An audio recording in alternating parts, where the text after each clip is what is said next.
côté des États-Unis avec Amazon, un nouveau patron, Andy Jassy, qui succède à l'emblématique Jeff Bezos, patron et fondateur d'Amazon, qui fait plus parler de lui en ce moment par son activité dans le spatial. Que faut-il en penser, Bernard ?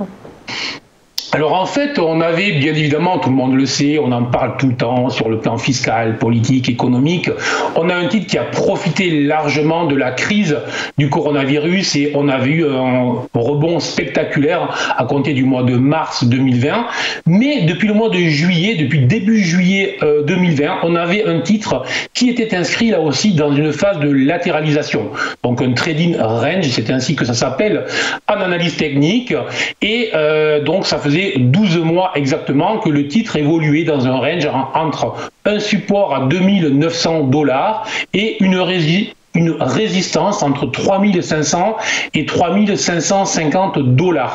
Et hier, tout simplement, on a eu une hausse significative pour un titre aussi lourd, aussi gros, de près de 5%, et on a eu le plus gros volume depuis 2 mois, et on s'est affranchi de cette résistance des 3550. Donc c'est un nouveau signal positif. Autrement dit, la valeur pourrait désormais, dans les prochaines semaines ou les prochains mois, aller chercher les 3800, $3900, ce qui est évidemment spectaculaire là aussi. L'invalidation du mouvement actuel est très claire, elle est située sous les 3370, donc autrement dit, sous 3370, il faudra considérer que la sortie du range est une fausse sortie et que la valeur réintègre. Voilà. On va quand même noter qu'effectivement, comme vous le disiez si bien Fabienne, les investisseurs en fait ont fêté hier le départ de Jeff Bezos.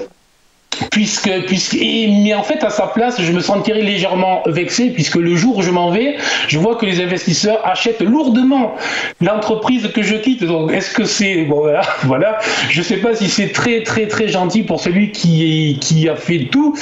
Donc, chez Amazon, mais quand même, on va noter de manière plus sérieuse que le nouveau président Andy Jassy était le directeur de AWS, autrement dit, la branche cloud, qui est la branche la plus rentable et de loin de cette entreprise, et que donc peut-être que les investisseurs se disent qu'en mettant à la tête d'Amazon celui qui dirigeait la branche la plus rentable, demain ou dans 6 mois ou dans 3 ans, on aura une entreprise encore plus rentable que ce qu'elle est aujourd'hui.